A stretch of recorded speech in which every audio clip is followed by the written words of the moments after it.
Hi all, this is part one of a two-part series on Schoology assessments.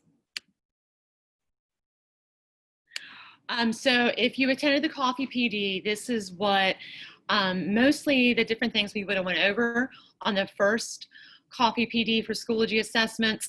So we're going to look at the setup if you're going to give an assessment, what the different tools available for you and your student are.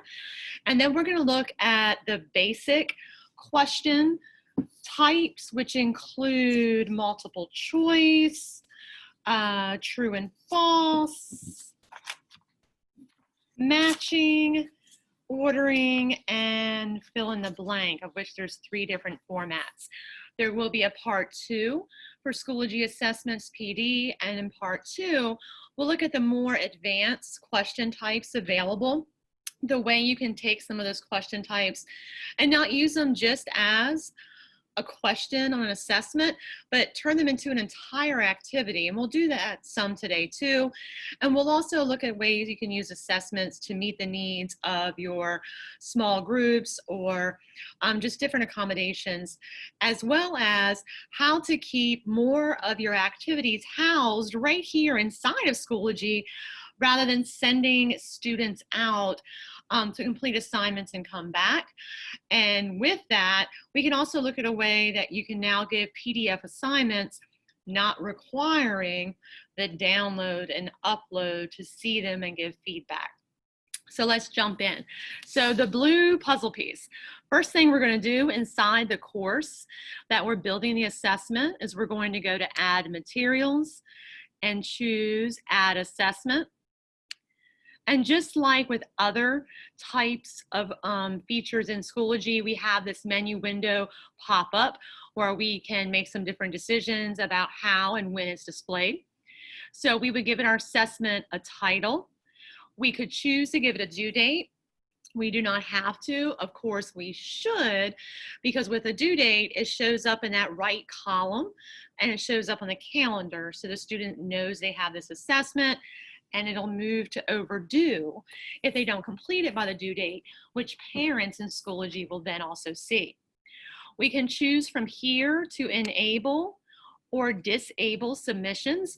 So from your main screen, you could unpublish it when you want students no longer to be able to access it, but maybe you want to leave it published so that those who didn't do it see that it's now overdue, or just, to have it visible versus invisible. So here you can choose to enable it. They're able to take it. You can choose to disable it so it's viewed, but it can't be taken. Or you can choose specific dates. So within a certain time frame, when students will be able to access it and take it. And then once that deadline passes, it's still there and visible, but they'll see the deadline has passed. And then you could choose to go back and enable it for that student if they didn't do it. You also have this interesting feature here where you can give a password. So think about maybe before students complete this assignment, you want them to have certain prerequisites that they do. Something they needed to read, study guide they needed to complete. And so once they've shown you, or once they've submitted those prerequisites, you could then give them the password and they could go in and take this assignment. So that's a neat little feature with assessments. We do, anywhere there's an asterisk, we do need to identify what category it falls in. And then of course, as always, we could individually assign it, publish or unpublish it. And then once it's created, we could go ahead and copy it to other courses without recreating it. But we're going to use the practice assessment that I have already built for the purposes of training.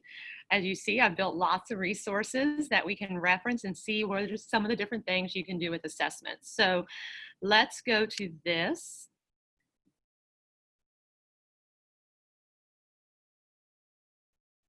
And the first screen we are going to want to look at is the setup screen. Now, I will be completely transparent with you that when that blue puzzle piece showed up last spring, I opened it up. Hey, this is new. What's this? And I saw this screen with all of these options. And it was overwhelming to me, and I backed right back out of Schoology and never touched it again because I could do everything that I needed to do in quiz test. And so that's what I did. For the purposes of this training, though, I'll be honest, this is the first time I've played with assessments. I went in there and, learned it, practiced it, and I am a convert. Like, I will forevermore, if I create anything new, do it through assessments because there are so many more features here. And just like anything else you do with technology, after you do it a couple of times, you kind of know what settings you prefer and how to go in and choose them real quickly. So let's take a look at what our different options here and the information we need to provide. Here is a place for you to provide instructions for the assessment.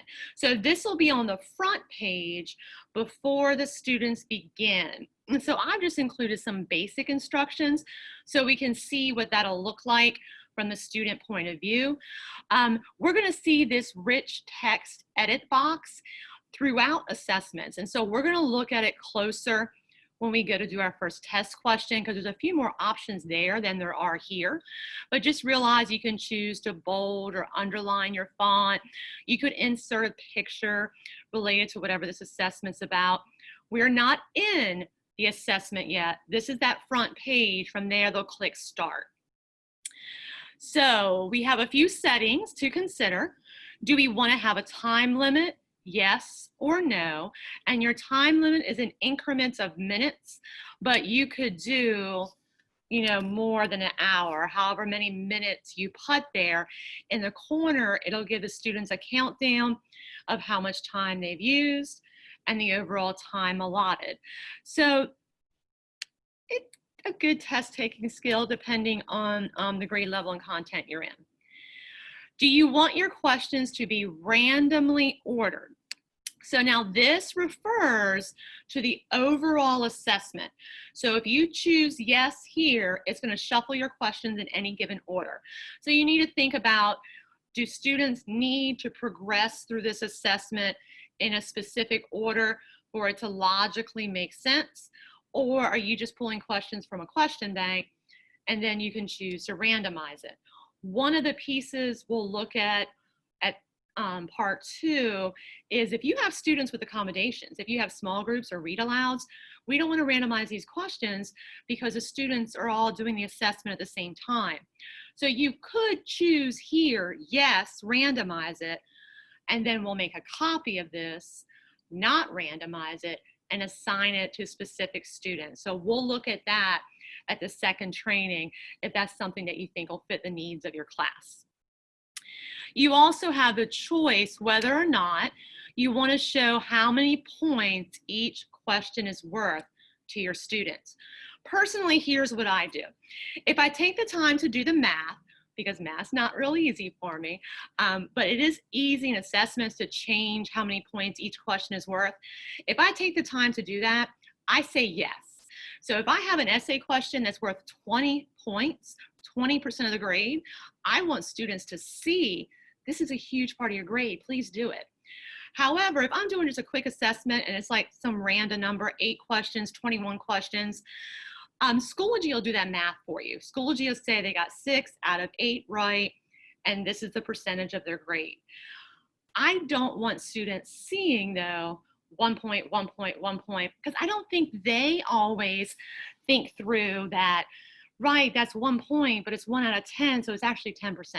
So that's just my personal choice. If I've done the math that it equals 100, I'm going to show them the point value.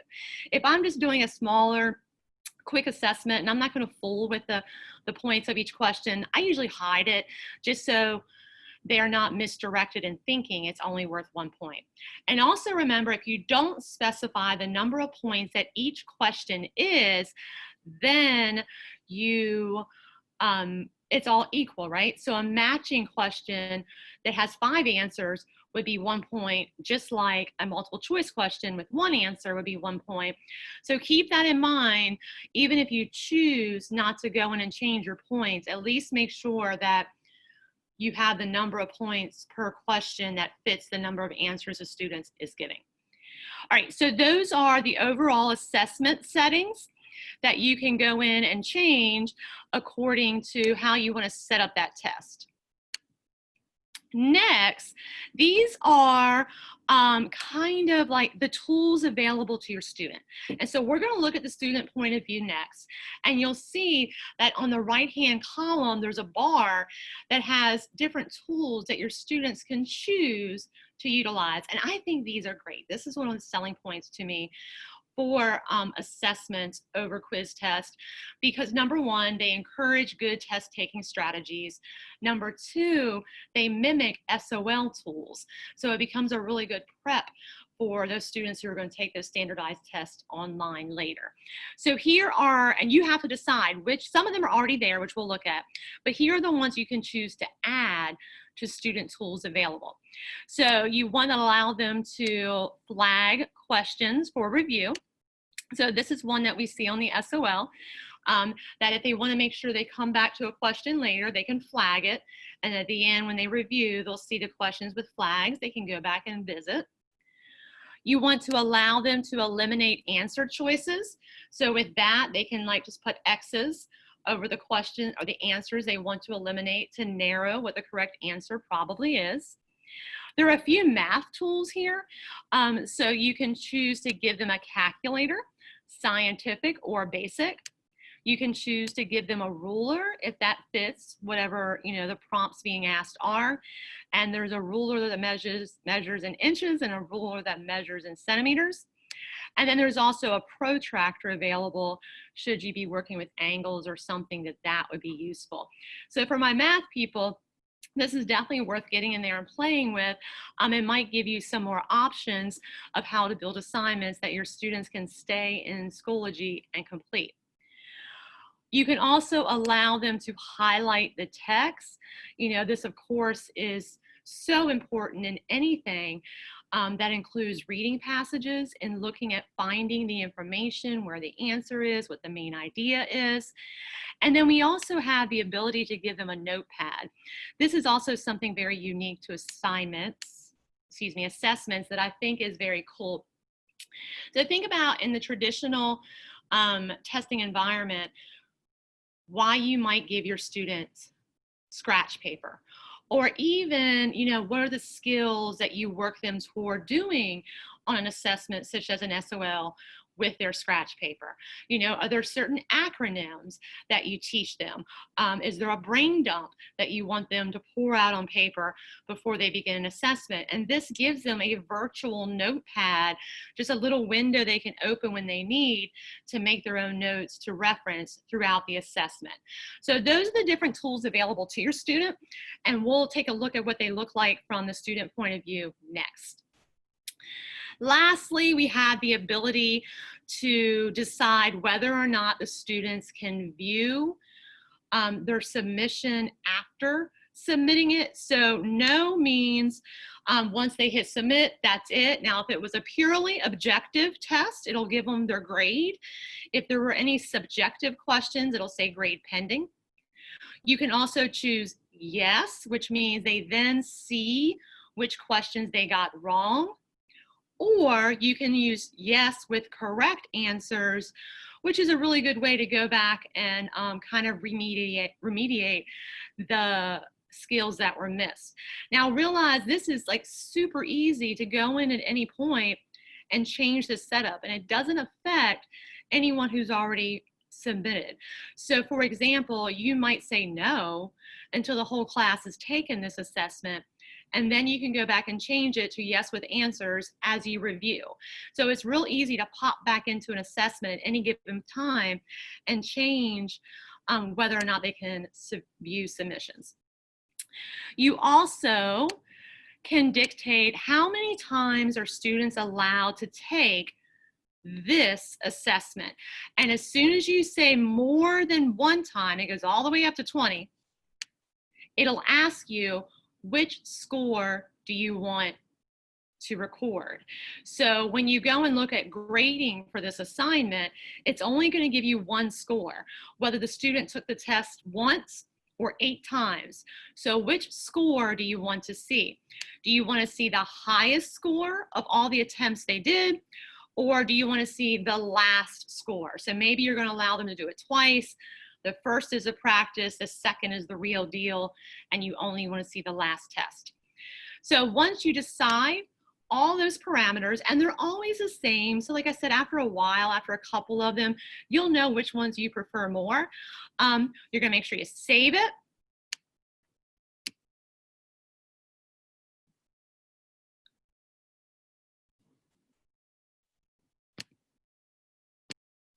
All right, and after you save it, you can come up here to this blue preview button, and we can do this at any point while we're building the assessment, and look at what this will appear like in the student point of view.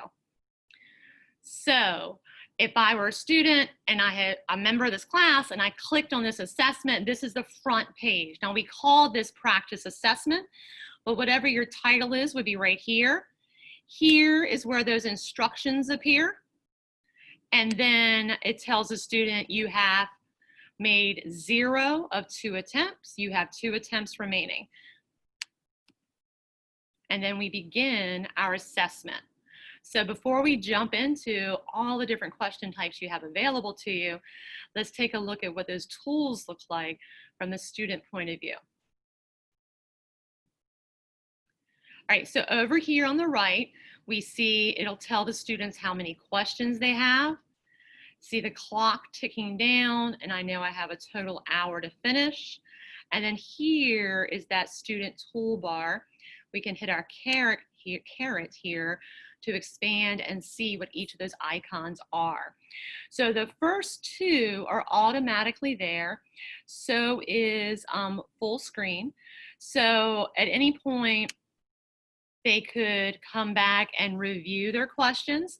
So remember, if they flagged it, they're going to see a little flag next to it so they know which ones they want to make sure they go back to. The second icon here, it looks like a body standing in the middle of a circle, is an accessibility icon that is always here. And so students with visual impairments will often need to or prefer to use text-rich features that are like what we know is like the night features. And so this gives any student the option to change the background and font color, whether by choice or need. And then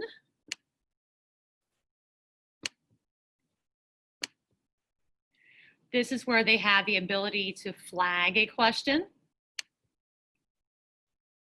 This is where they can choose to eliminate their choices. So if I was answering this question, you know, I can cross out those are not the answer, and so I've got to choose between those 2.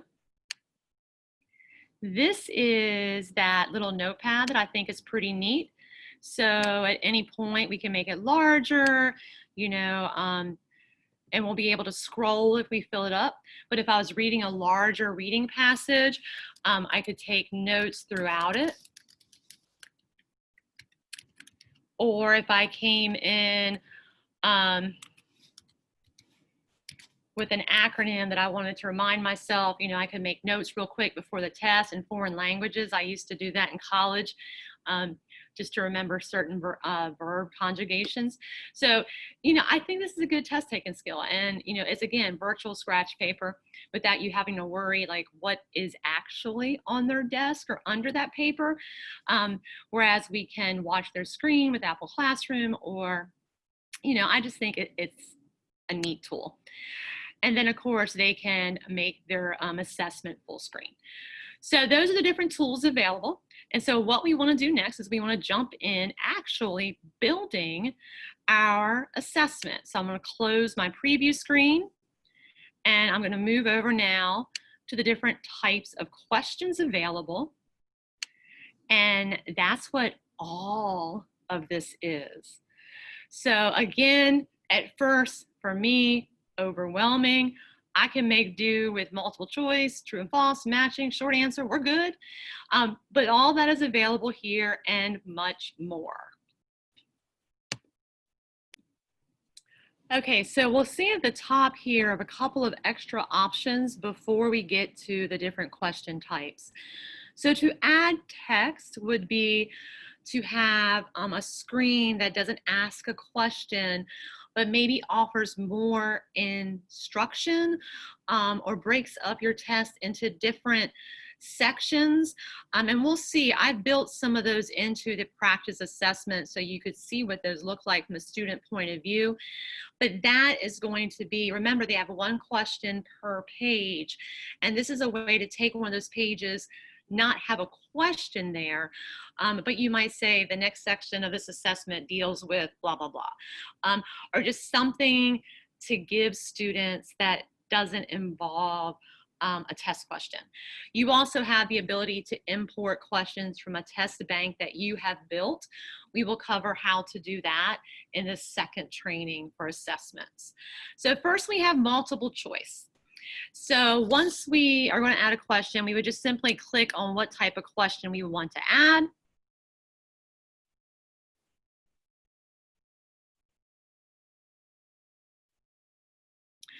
And then this is what the field looks like before we make any decisions. So we would type in what our question is, and here is where you see that text-rich editor that we had on the instruction page, but there are a few more options here, so I waited to discuss it here. So you can choose to make your font bold, to italicize, to underline it. You can change the color of certain keywords you want to emphasize. TX, of course, means to remove any formatting you've done, whether it's the whole section or something that you highlight.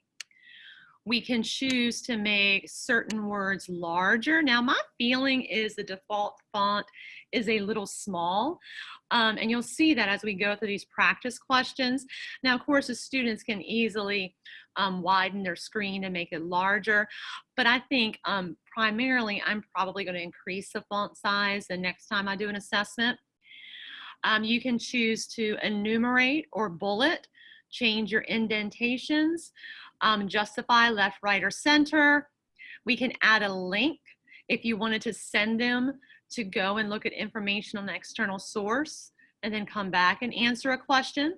We can insert an image, and we're going to see different examples of that because we can upload something from our computer, or we could visit a website and bring in a picture from that.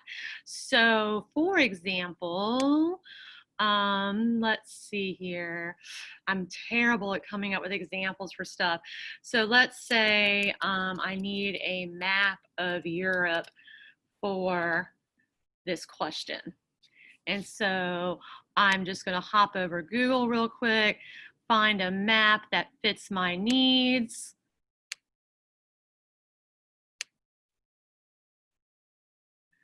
Copy the address, come back to my assessment, put the address there, and it pops right up in my test. How easy is that, right? So you may already have something on your computer and you would upload it like a regular file, or you can do that insert URL just by going and finding any picture on the web, right-click it, copy address, paste it here, and it'll dump that picture from the web right into the test question. We do have some different mathematical options available to you. You can insert a table. You can do a block quote, and I'll have some examples to show you what this looks like. But especially if you wanted to have, like, here's the information you read, and then here's a question about that information.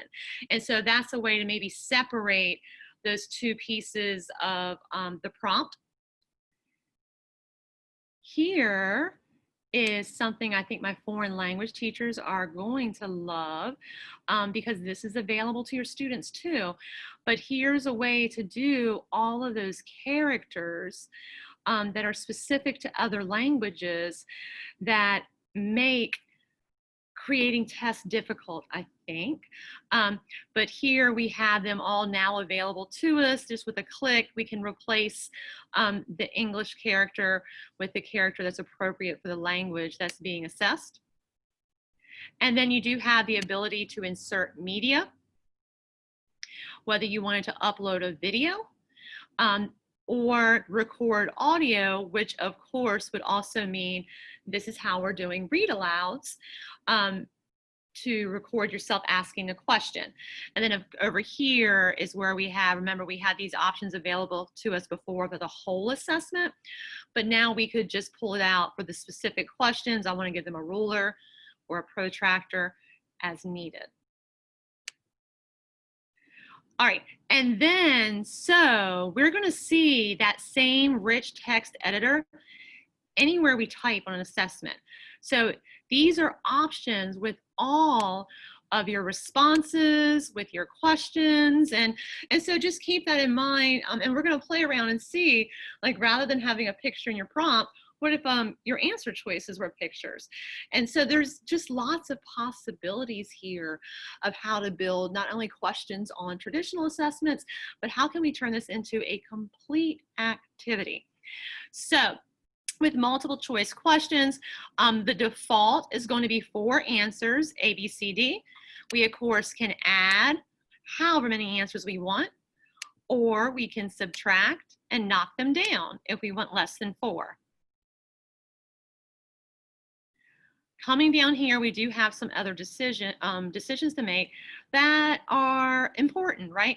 So do we want to shuffle the responses? So everyone has the same 3 responses here, but they'll appear in different orders to them. And you'll have to click that on each individual question that you want to do this on. Are more than one answer correct?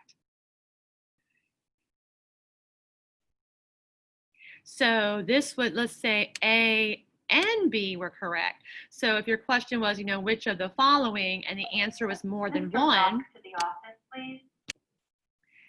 Multiple responses allows that question to have multiple answers to make it correct. But look at this. This is neat. So let's say it's not. Let's say that the only correct answer is A. But B is like half of that answer is right. So over here, see this little plus sign? We can choose an alternate answer. And so if the student chooses B right now, they would also be correct and they would still get full points. But let's say again that B is kind of correct, but A is a better answer. I can choose to come over here. For B, I'm going to give them half credit for that answer. So if they choose A, and let's say this question is worth 10 points, they're going to get 10 points.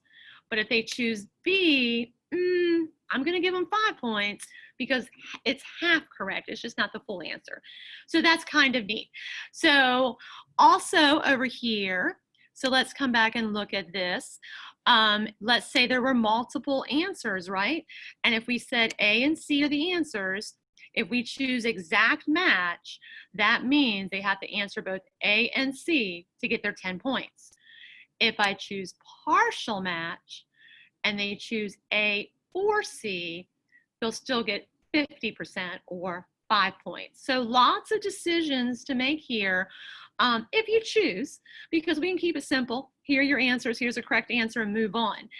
We also have some different layout formats, and I do have examples to show you from the student view what the differences are.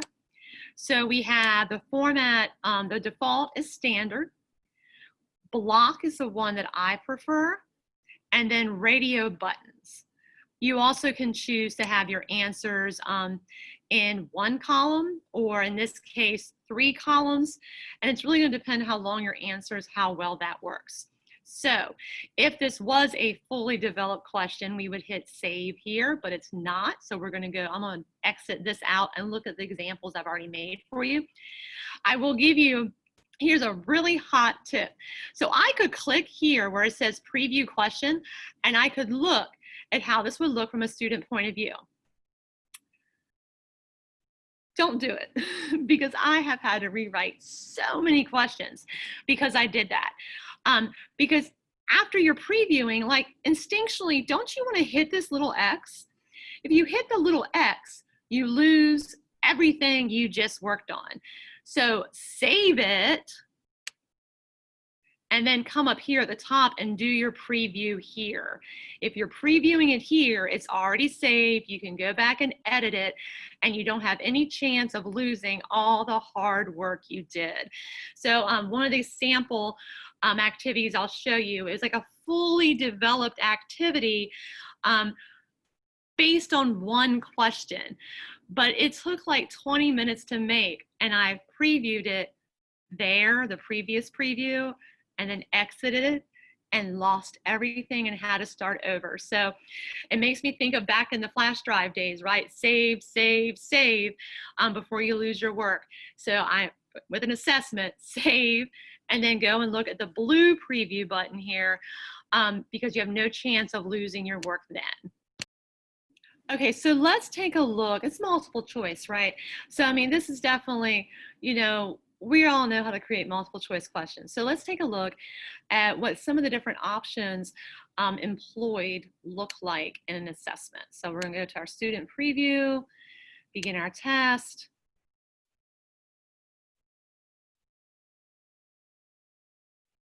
And here is the first question, and it's a multiple choice question. So how did I create this question? First, I did insert media, and I gave the URL for a video.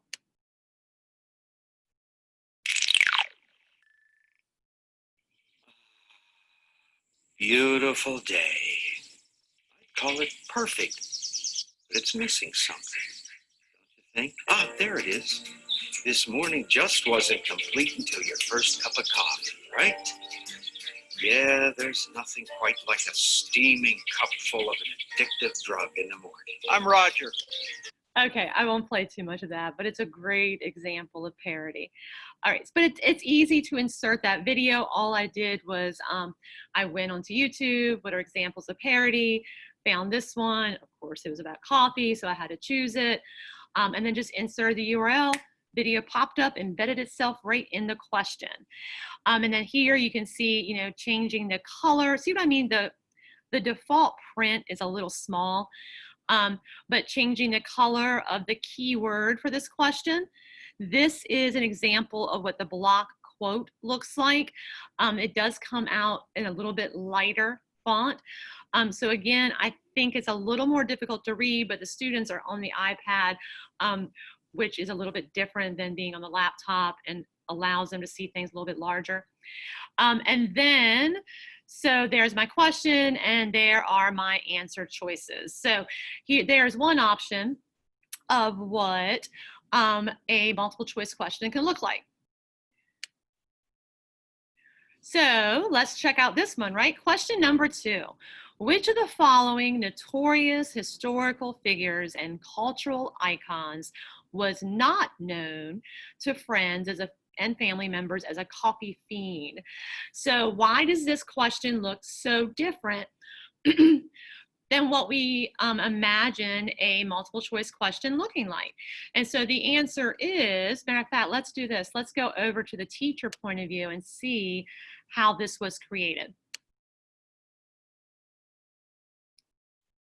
So from a teacher point of view, in each answer, remember we had that same text-rich and formatting available. And so I chose insert image with each of my answer choices. I also added audio. So this is now a read aloud test question. So now let's go back and look at it from that student point of view again.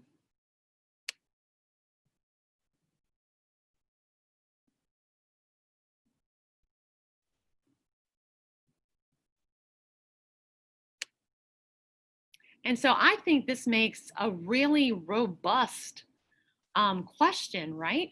And it wasn't that difficult to do. I just did the Google search, Voltaire, you know, here's a link, here's a link, here's a link. So it was a really quick question to build, and then went back and added the audio Voltaire reportedly downed between 40 and 50 cups of coffee mixture every day and paid.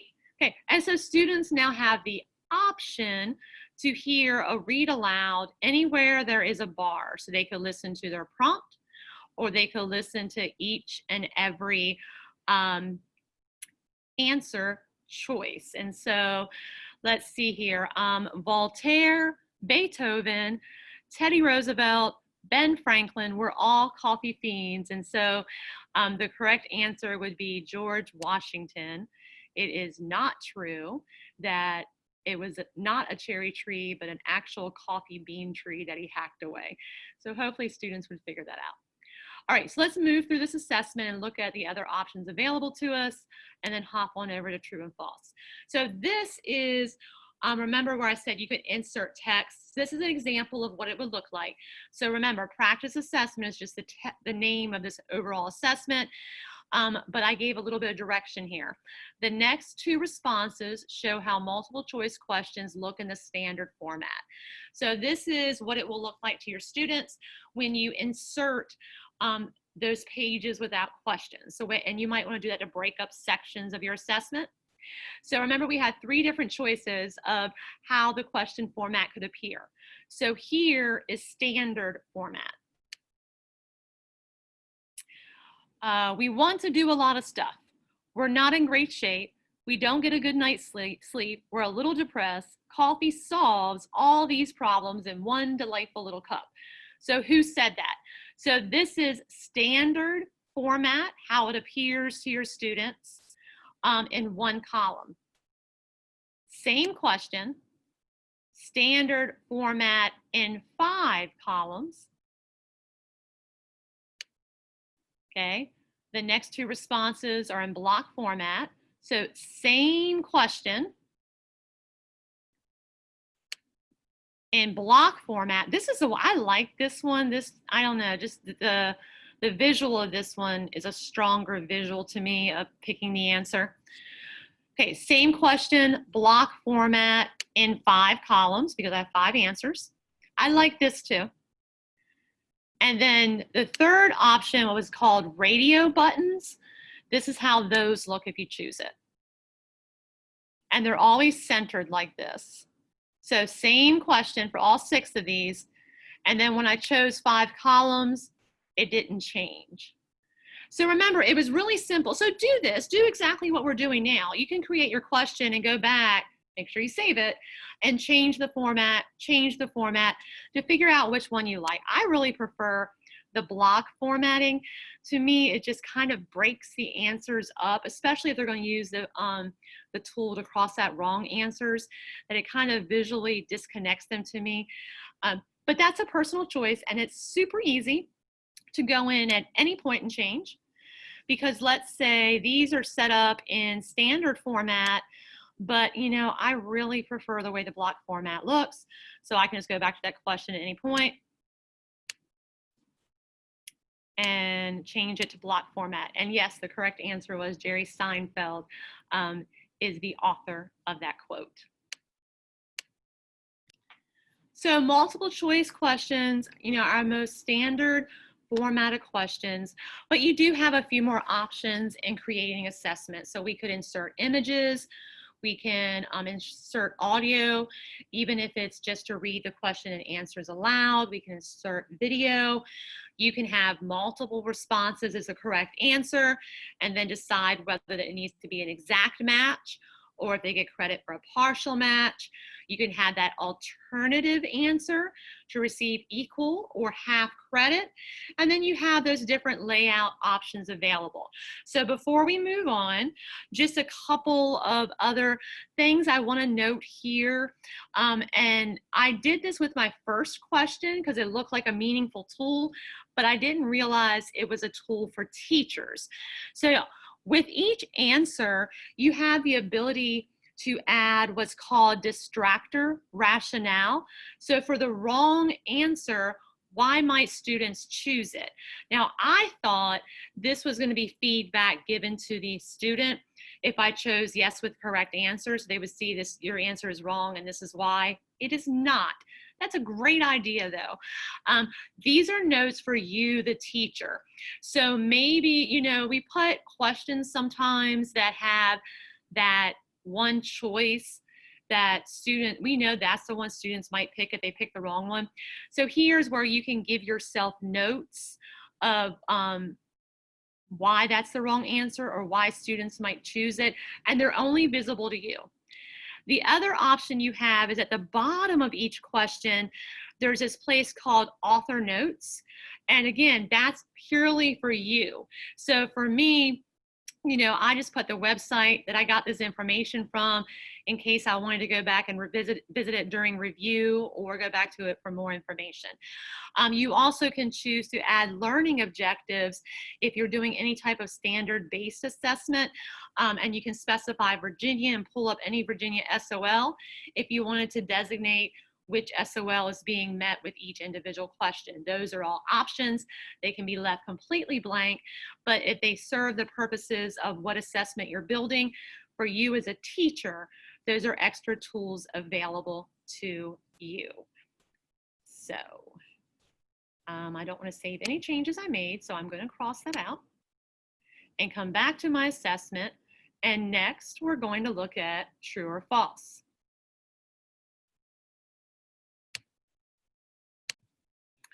Okay, so with true and false questions, nothing real surprising here. A lot of the options available to us were the same options for multiple choice, except here we have 2 choices instead of 4. So again, anytime that we're going to be asked to type, we have that text-rich formatting options available here. We can choose to change the verbiage if we didn't want to use true and false and use 2 different choices instead. You're always going to make sure that you tell it what the correct answer is. Now, this is neat. So let's say we put a question in.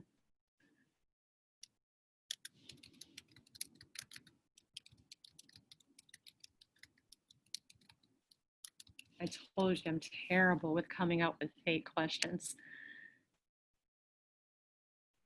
And it is, actually, I need to go back. Let me change this. Okay, so let's say the answer is false, right? And then I now have the option to require students to answer the correct information if it's false. And the prompt they have will say, I'll show you an example, the underlying answer or the underlying information should be. So you want to make sure that you go into your question and underline whatever information they are replacing. Now, realize a true and false question is an objective question, but when you then require them to correct a false question, you've turned it into a subjective question that you're going to have to go in and agree what their answers are. But then so a parrot is a member of the bird family, not the fish family. And then we again have these options to have notes or learning objectives if you want to. So let's go and take a look at our sample question for true and false. Actually, sorry, what number would that be? Our true and false question is number 9.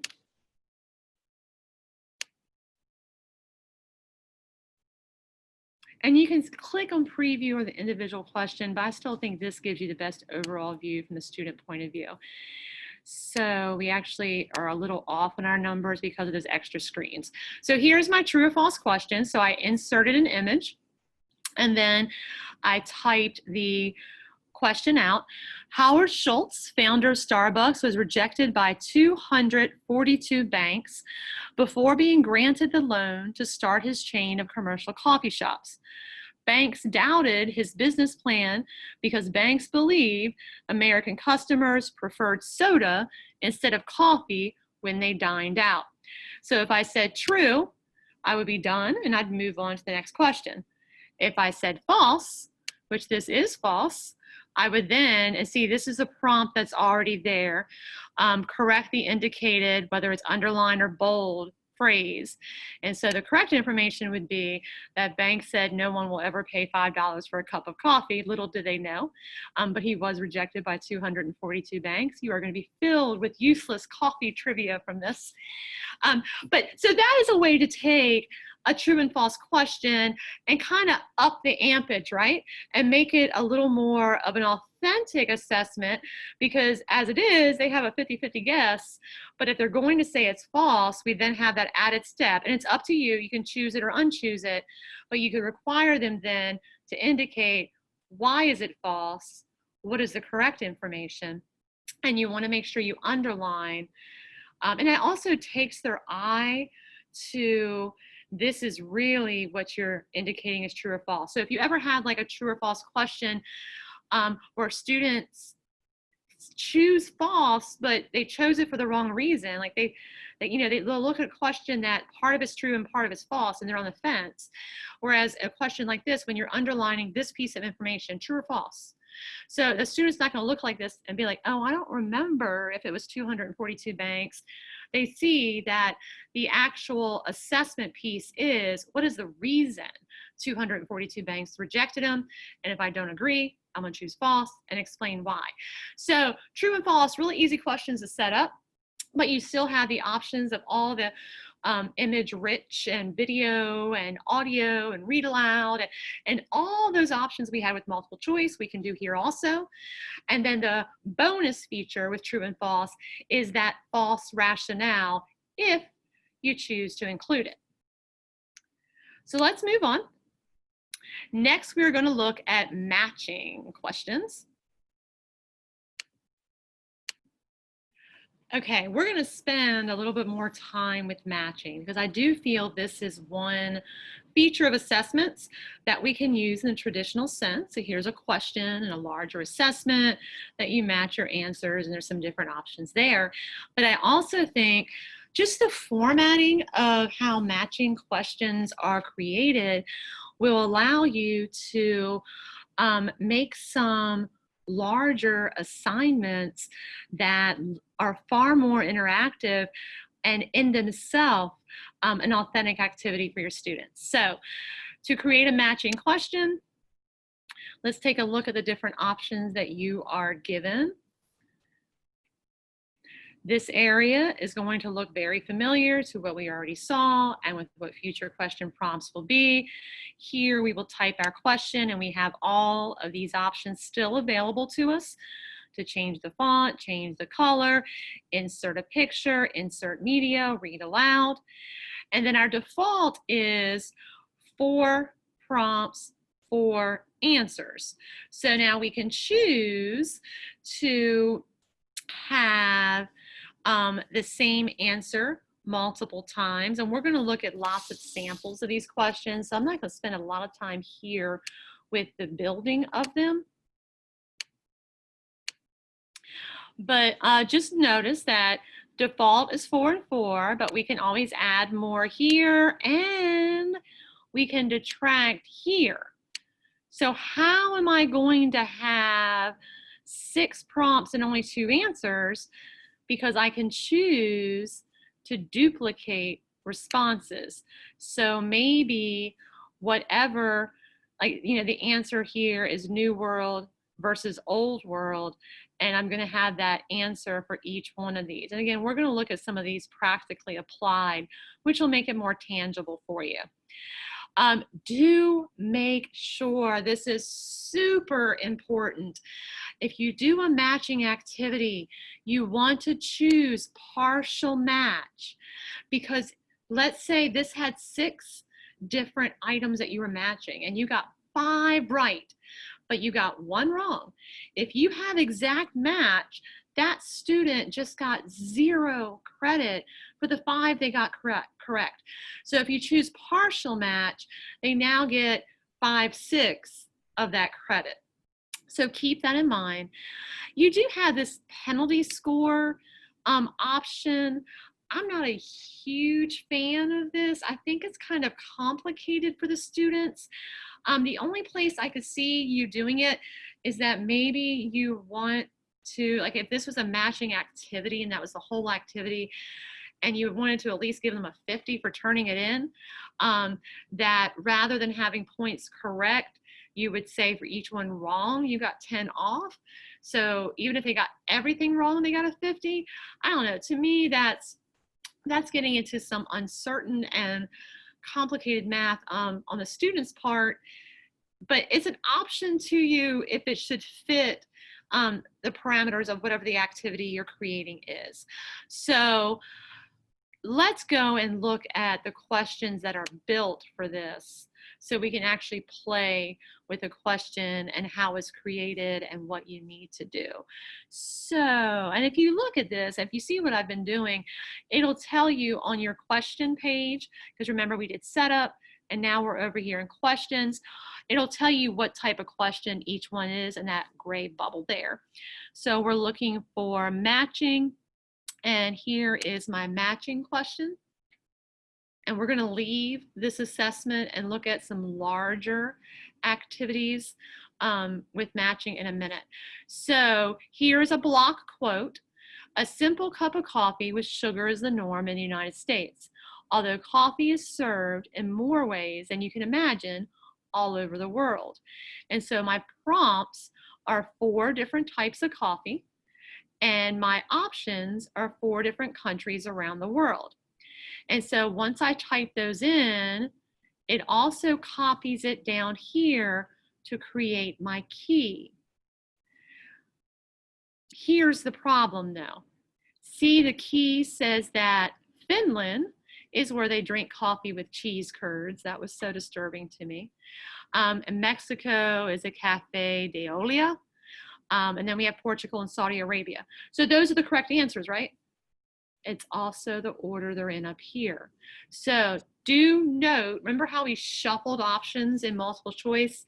Here and in different sections, it doesn't have that option. So I physically now need to go in and mix up my own options, or students that get this question are going to get it with the prompt and response in the correct order because it matches the key. So just do what I did. You just kind of drag them around and change them. So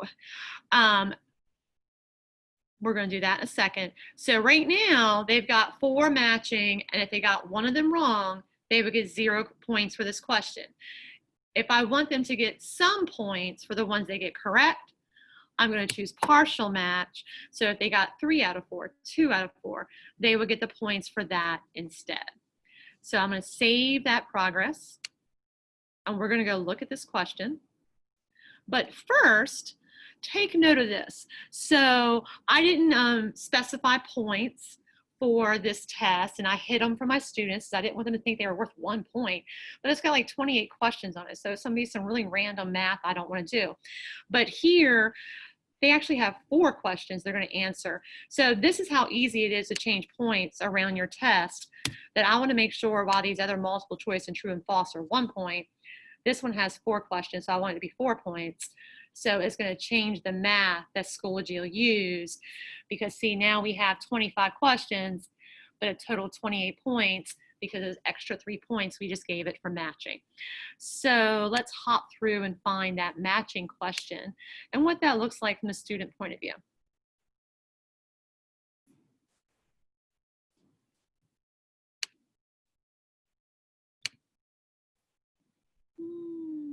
That's my ordering, which is the next one. So here we go. So it creates this drop and drag activity. I like this. On quiz and test, early on, matching questions are the ones that were the most problematic for me in class, because when you use quiz test and you give a matching question, it opens up a window inside of it, and when they're finished answering it, they close the window. But students often hit the wrong X and they close the entire quiz test, whereas that doesn't happen here. The other reason I like it is because visually, I think it creates a better assessment.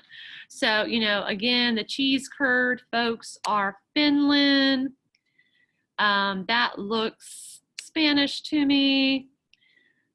Coffee made with spices like cardamom and cloves. I'm gonna say that's Saudi Arabia. And so that to me is just visually like just more fluid, whereas on the quiz test, it creates those lines. So kind of like when you give them a matching activity and there's a fill in the blank and a lot of them will just draw lines and like, how are you supposed to follow all these lines? So to me, in their head, like, I just don't think it's as visible as this one is. So I really like the visibility of the matching answers.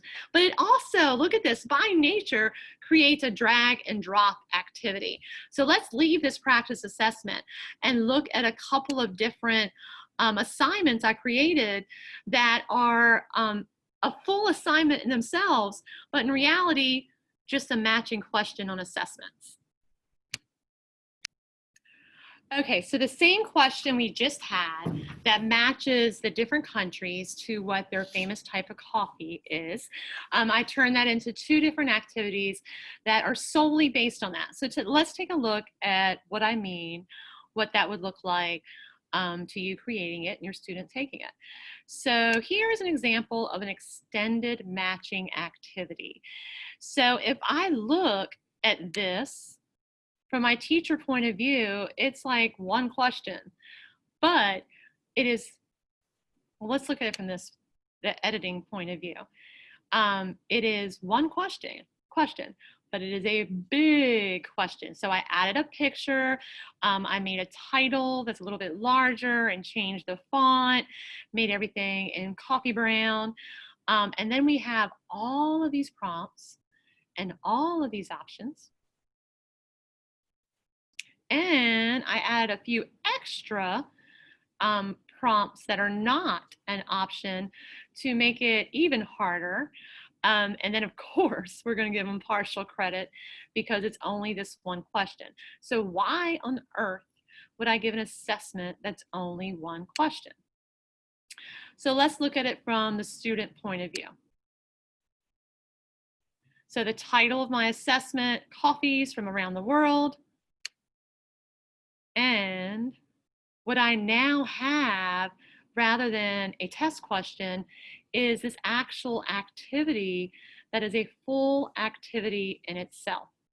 So remember, this is going to be a little bit easier to achieve on an iPad than working on the mouse pad on the laptop, but the students would just click and drag the correct answer to the description. So let's pick one we haven't done yet. A flat white, similar to a latte, though smaller in volume. That is going to be Australia. And so I would drag that up and put it there. A frappe, invented by Nescafe representative in 1956, a popular summer beverage. That is Germany. Let's see here. Which other ones do I remember? Cafe Bonbon. Those who like their coffee on the sweeter side, intensely thick and sugary. That sounds French, right? Is France an option? Yes, France is an option. There we go. Where was my Cafe Bonbon? All right. So, you know, fun activity for me. But I mean, how meaningful could this be to your class, right? That we took what could have been just a question on a test and made an entire activity out of it. That is this drop and drag activity. That's just a little more easier to navigate, to manipulate, cleaner, and it's going to grade itself because they all have correct answers. I told it what the correct answer is. So students might take a good 30 minutes to do it. And then I'm just going to check the grades and put them in the grade book. So here is something that you could use an assessment to create that's really just one question that's a matching question. It's a lot there, right? That's a little bit of an overwhelming activity. So let's look at the same activity broken down. So coffees around the world, same questions, little bit different format. So if we look here, remember the add text, I added a text page with a picture and directions. And then this is same information as before, but broke down to 4 questions because matching 20 is a lot. So let's see how this looks differently.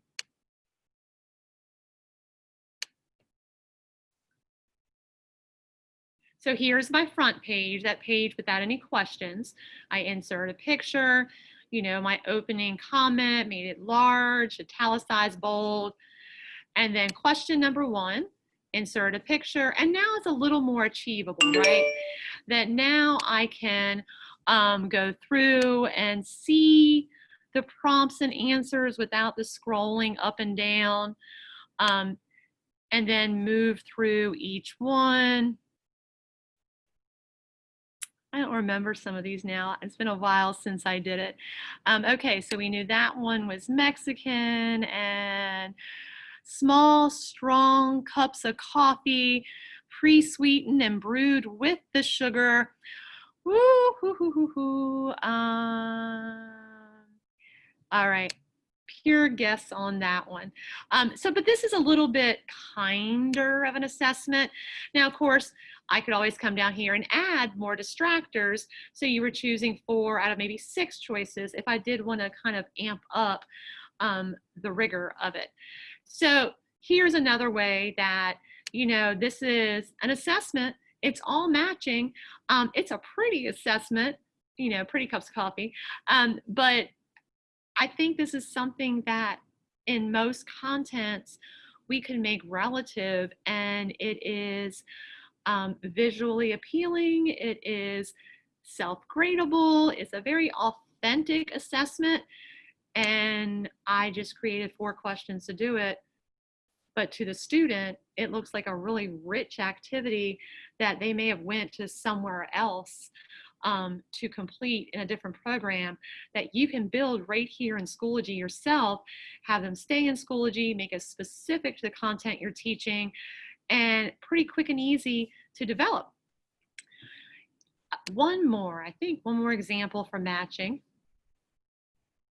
Yes, okay, so check out this activity. I am more proud of this than anything I created, because it's such a stretch for me, being a senior English teacher. So again, an assessment with 1 question. You know, what good is that? But take a look at this. So the title of this is the letters B and D, matching activity with sound. And how often do we see worksheets like this in the elementary classroom? Whereas now it's done virtually, it's going to grade itself, it allows my students to hear proper letter sounds and give their answer. So the directions, I made the B and the D larger in a different color and bold. They can listen to the directions, they can listen, they can look at the picture, they can listen to the letter. Bear. Bear. And then they're going to come down here and choose the correct letter and drag it up to go there. So let's go ahead, let's add a column to this. Let's look at how easy this was to do. So we're going to come over here to my teacher dashboard, pick my one and only question.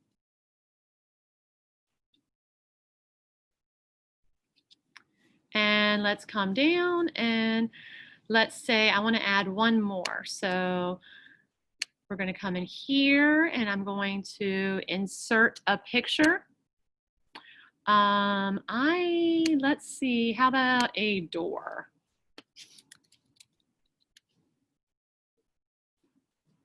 Okay, that looks similar to the artwork I'm using. So copy image address, back over here. There's my door. And you can click on the image to make it larger or smaller here. And then I'm going to center and my blank, O-O-R. But then you know what I need to do my read aloud. So I'm going to insert comment or content, record audio.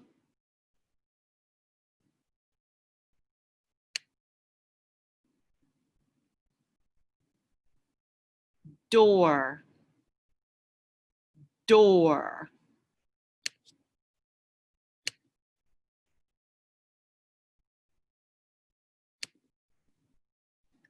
All right, and then I added a question, so I do need to come down to my answer strip and tell my key what the correct answer is going to be. Save those changes. And that's it. So if we go back and look at the same assessment we just did, we now have a door as an option. So this is definitely a very niche audience, right, of my elementary teachers. But think about how else you can use it. I mean, you could use it for identifying artwork, for identifying historical figures that, you know, for doing sound clips. What instrument is this? So you have that ability throughout assessments to add images, add audio, but I really like matching, and I think you can increase the rigor by adding extra distractors, or they can even answer with images and sound clips, and I think there's a lot to play with here, not only in a traditional assessment that's going to have all kinds of questions, but be creating this activity as an activity within itself that, again, is going to be self-gradable, but also really engaging to your students, staying right there inside of Schoology. So I love the matching option.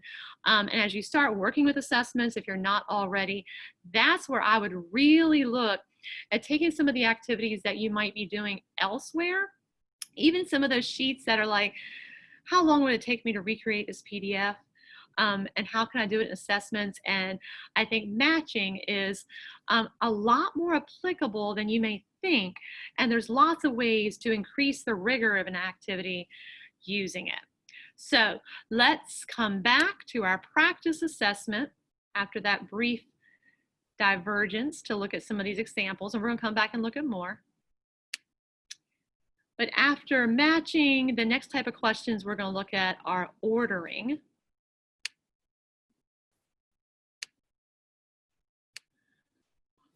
All right, so next we are looking at ordering. So these are questions, or this is a type of question that's going to evaluate the student's ability to put items in, I think, sequential order when I think ordering. But look at the format of the question, and maybe there's another purpose it can serve for your course and what you need to assess. So again, question setup, we expect this now, all these different formatting abilities available to us, including inserting picture, adding audio. Default is 4 options. We know how to add more or fewer at this point. Anytime we type answers here, it's going to generate the answers down here. And then remember, we don't have the option to shuffle, so we're going to have to go in and move our answers around unless you already want them in the correct order. In looking at scoring, do you want exact match or partial match? We know what those mean, but look at this new option. I think this is so important. Partial pairwise per response. So think about if you have students ordering activities, and let's say there's 6 of them, and they get the first one wrong, but the next 5 are right. But they're going to be all off, right? So even if I give a partial credit, it's looking at of the 6 slots, how many are in the right slot. So if I was 1 off, all 6 are in the wrong slot. They're going to be at 0 points, even if it's partial credit. With partial pairwise credit, it's looking for answers that follow the pattern of the correct answer. So it's going to recognize the first answer was wrong, but 2, 3 are right, 3, 4 are right, 4, 5 are right, then 6 is wrong because that should have been 1. So it would give them credit for like partial credit for 4 of the 6. So that might be relative depending on what your question and response is. We also have 3 different options of layout format, and we'll take a look at how those differ, just like we did with multiple choice, button, list, or inline. So let's go look at our sample question and what these look like from the teacher and student point of view. So I'm going to look for an ordering question. Here we go. So from the teacher point of view, I have included a photo, and we are going to list in chronological order the steps to make a latte. I've added all the steps, but now look what I didn't do. The steps up here match the key. The steps up here are what students are going to see. So I'm going to type in the correct order because I want my key in the correct order, but then I need to shuffle it for students to have the answers mixed up, and they'll have to drop and drag them or click and drag them in the correct order. So now I said they need to be an exact match, and then this one's going to be a button layout, but we'll look at how the layouts differ according to the format you choose. So let's go find this question on our student preview.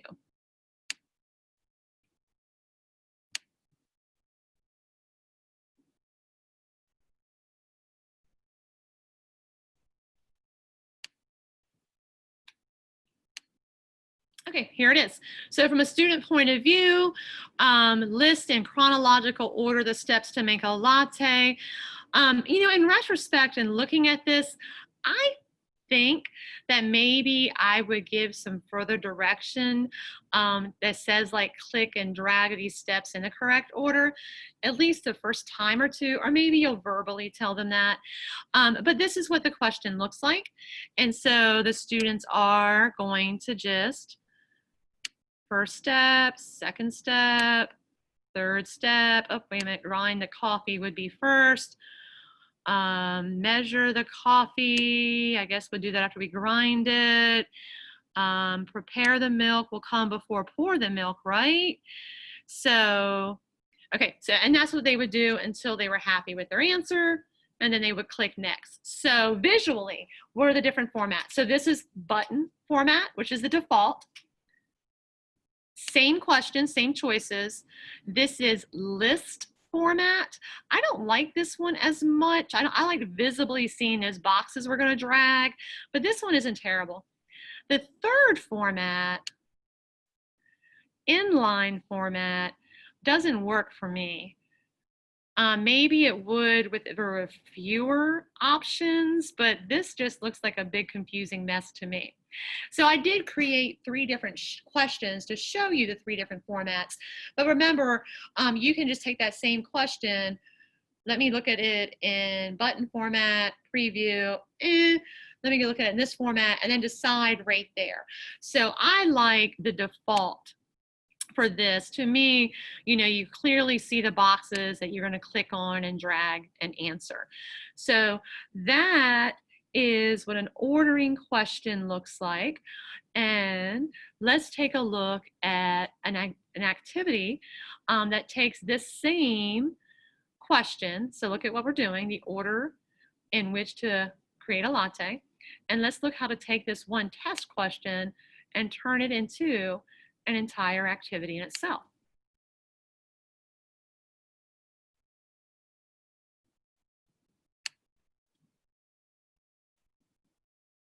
Of course, things are so slow on the day that we try to do this.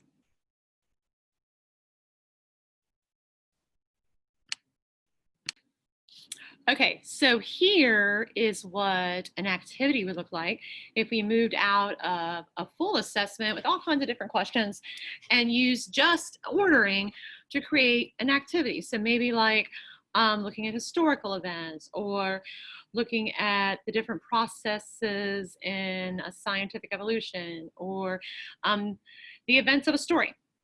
So let's go to same test question we just looked at, but turned into a full activity in itself. So again, it appears like one question. Well, what does that one question look like?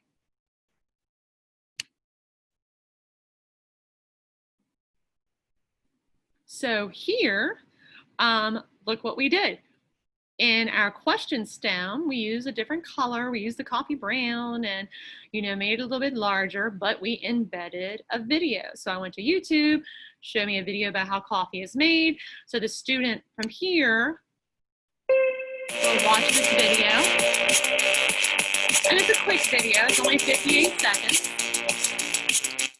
And then in our question choices, we've added pictures and information. So after they watch the video, they can look at the different steps they learned about in the video and click and drag them so they're in the right order.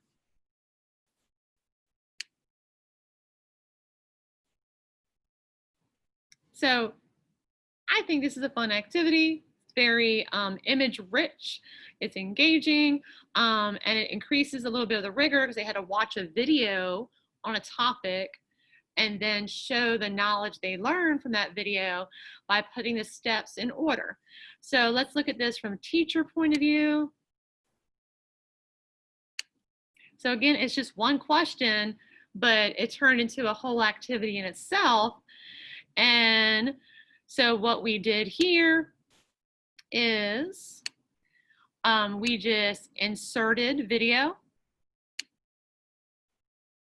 And then I just uploaded it by putting in the URL of my YouTube video right here.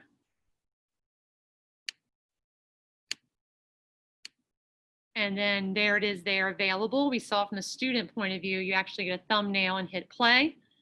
And then for each answer choice, using the same text-rich editor, we added an image and then the detail. And let's see, here's our key. And then for this one, we said it had to be an exact match. But let's make this one, we're gonna give them some credit in case they skip a step or two. And then I like that button format. So it's simply created as one question with all the answers needed to drag and drop them into the correct order. But the way it presents itself to a student is in a full activity from here's a video you need to watch, here's the information you need to get from it.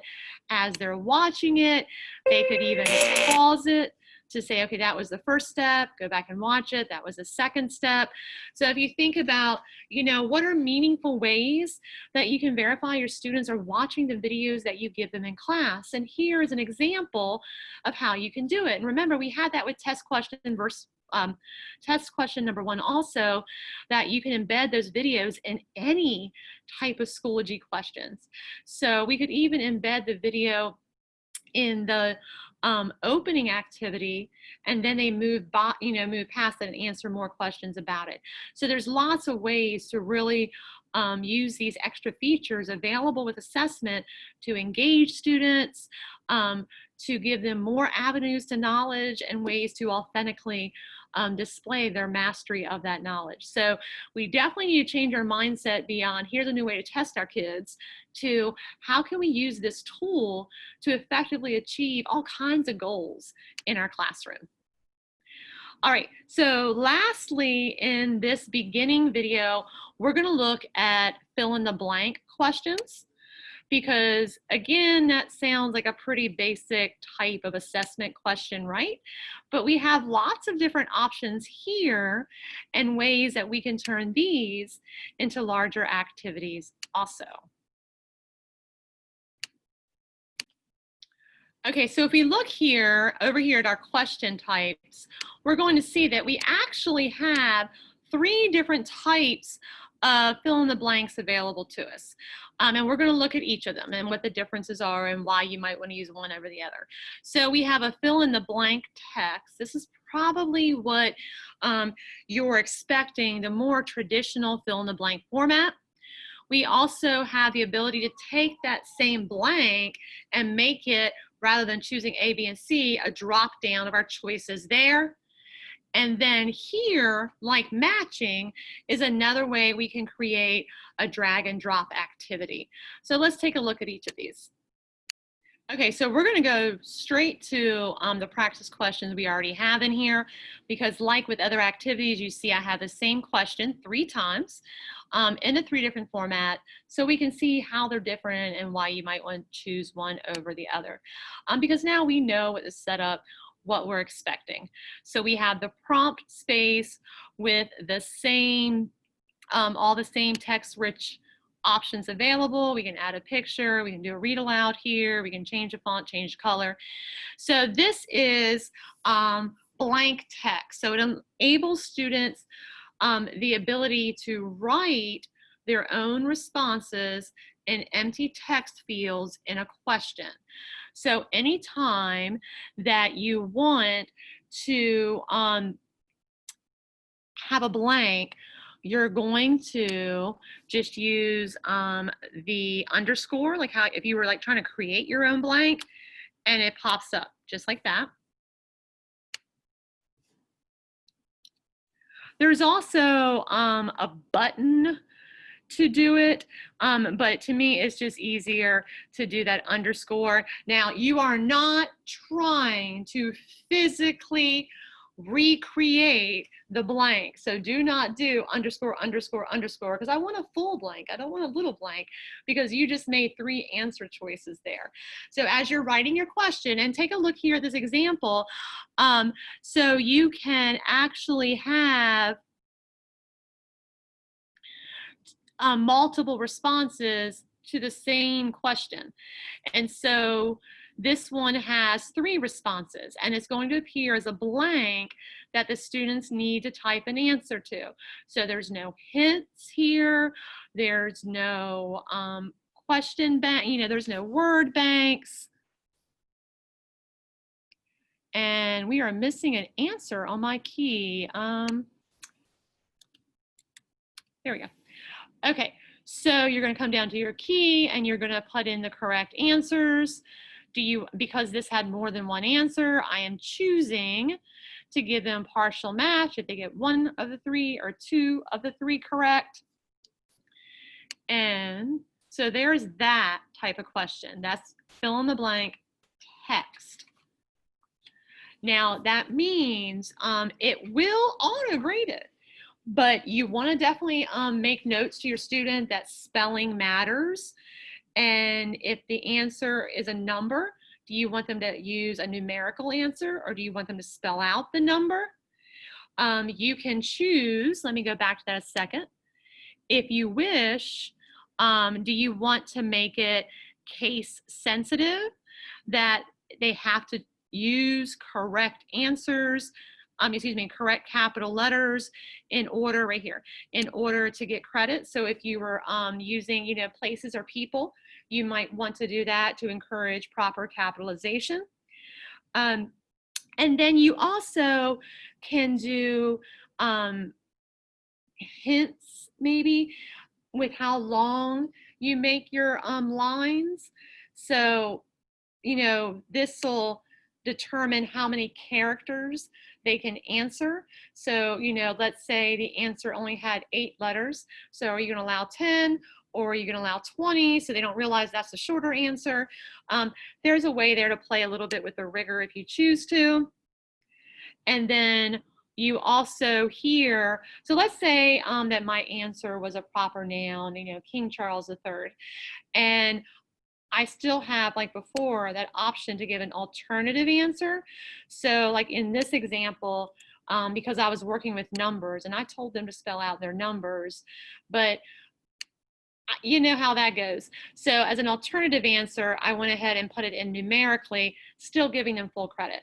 But maybe if you make it case sensitive and they don't use capital letters, you don't want to give them 0, but I'm going to come over here and write the answer in all lowercase and give them 50% if that should be what they choose. So we saw this back with other type of questions, that alternative answer is an option that you have if you want to have another answer that is also correct, so it gets 100% of the same credit, or that gets half credit. It's up to you, 75%, 50%. All right, so that was fill in the blank text. The other type of fill in the blank we have is the drop down. So let's look at that same question in a different format. So I typed it out in the same way, put in underscores where I want there to be responses at. And then just like a multiple choice question, it popped up for each response. So for example, let's say I wanted to add one more. So see, now it's going to pop up down here that I have to tell it what the responses are for that new blank I created. And again, you can do this with just one blank. I'm just trying to give you examples of ways to use traditional questions to be a little more thought-provoking. Okay, but I'm going to take that out because I don't have a key for that and I don't want it. So backspace, backspace, backspace. There we go. All right, so and we're going to look at how these look differently. So anywhere on the drop down that we're going to say I want a blank here, but when they click it, I want these to be the options they choose from. So even though this is clarified or classified as a fill in the blank activity, I mean, to me, it's really an alternative multiple choice activity because we're saying the answer to this blank is one of these four questions or one of these four answers. You'll see what I mean when we look at it.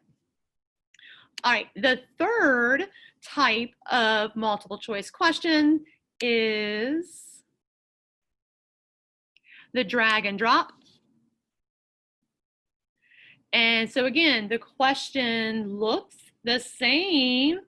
You know, I'm asking for the same four pieces of information that I asked for all the way through. And then I have to come in and write my correct answers. The difference is going to be how it appears to the student. So for the student, just like with matching, this is going to appear as options at the bottom that we're going to drag up and make them answer choices. So let's take a look at this a little more practically. And again, the way the last one was more of a multiple choice question to me, this one's like more of a matching question to me because we're like eliminating answers to go in the different spots. But they classify as fill in the blank because there's a blank there that you're answering. So let's go over to our student view and see what these different types of assessment questions look like.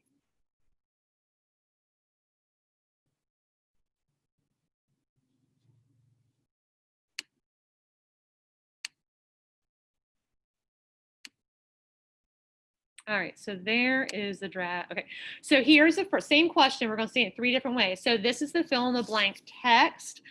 I'm going to go in and have to type in my answers.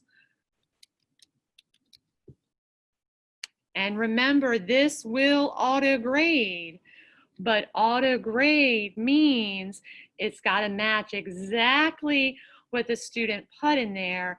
And then we do have the ability to go back and look at any wrong answers to see if we're willing to give them some credit for it. So that's traditional fill in the blank, right? So here's what the drop-down menu looks like. Same question, same blanks, but they now have these options to come in and pick from, which is why I said to me, that's more of a multiple choice in a different format, but this is fill in the blank drop down. Okay, same question, same blanks. Here is fill in the blank drag and drop. See how it looks almost like that matching format? And you can add distractors, so I could have more than 4 answers here. And they are going to drag and drop their answers instead. So those are the 3 types of fill in the blank format. So let's look at some different activities and skills we can use them with. So here's one more practice assessment question. Here's an example of, I only have 2 blanks, but I have all these possible answers. And holy cow, I'm going to get this wrong. World War I was triggered by the assassination of, I'm going to choose the Archduke because I think I've heard someone say his name. And then in what year? Sure, there we go. So that's an example of how a drag and drop would look, you know, in a little more traditional question. We don't want to get to that question yet. That's part 2. So let's go back out and look at a couple of activities built with this.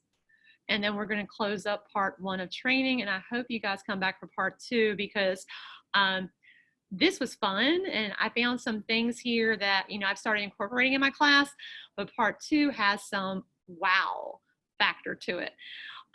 Okay, so let's take a look at this first. So this is revisiting a matching activity, which we've already looked at matching, but I did the same activity as a matching and as a fill in the blank to show the different formats that you have available to you. So this is animal classification. It is matching. If we look at the teacher side, we've got 1 question, and for each option, I included a picture, and then their answers have the different types of animals. So a snake is a reptile. You know, a tiger is a mammal. And remember, I could have chosen duplicate answer. So even after I drag it, it stays there, which increases the rigor a little much because they don't know, will I use all these answers? Will I use them multiple times? Unless you include in your directions that is the case. All right, so that is looking at animal classification as a matching activity. This is like a 5-minute activity to create. And to me, it looks very much like the type of worksheets or even activities in different other programs that you can create quickly, use in Schoology, keep in Schoology, auto-grade in Schoology while you're getting ready for the next section of your lesson. So that is a matching activity. So let's come back and look at how this looks as a fill in the blank activity. Same information, same pictures, same, you know, everything, except changing the format to be fill in the blank questions. So in our last activity, the teacher view, it would have been just 1 question because we made it matching. Here, we have multiple questions. So this first page is going to be that add text. There's no question here, but just a front page of the assessment that explains to them what to do with a pretty picture. And then rather than having everything on 1 page, here's a drag and drop fill in the blank. A tiger is a, not an amphibian, a mammal. A bald eagle is a bird. So it mimics what we were doing in matching, but this is fill in the blank, drag and drop. So let's find some other question types. So here is fill in the blank, drop down. A shark is a, and here are all those options we just had available in drag and drop, but now they're available in this way. And so, I mean, what is this? This is purely preference. I do think these are the same as far as being visually appealing and easy for the students to manipulate. And remember, you can encourage them to go back and check their answers. And then this is drag and drop. So look what I did for this one that's different.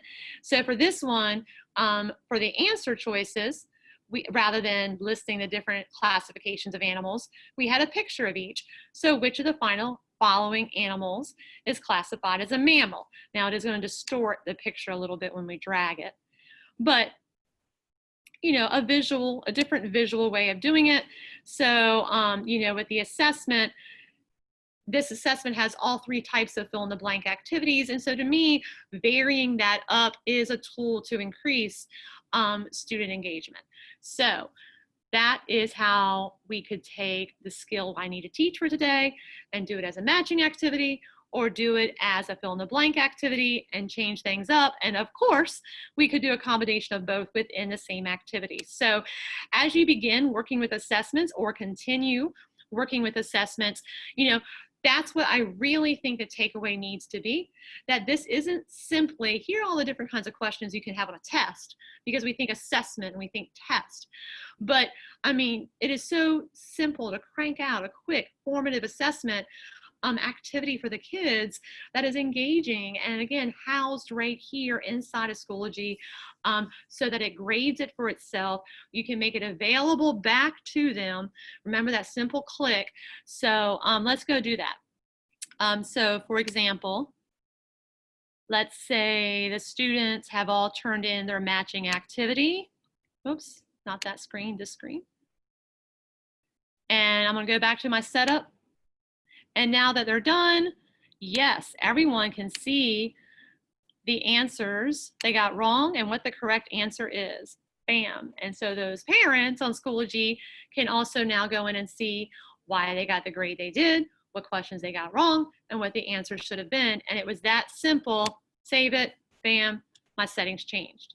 All right, so I hope you will join me for part 2 of this training when we're gonna look at all those other types of assessment features, including ones that are going to allow you to take any worksheet in your hand and with a few clicks turn it into a virtual activity, and will allow you to give and receive PDF documents without the download and upload, and just drag and drop activities that you may have from Google Slides or other places that you can't use, but now you can. So tune in for part 2, and I will record that and make that available also. So you can watch it back at your own pace and try your own activities, and most definitely reach out to me if you need to brainstorm or need help or have something really cool to share with me. Thank you guys.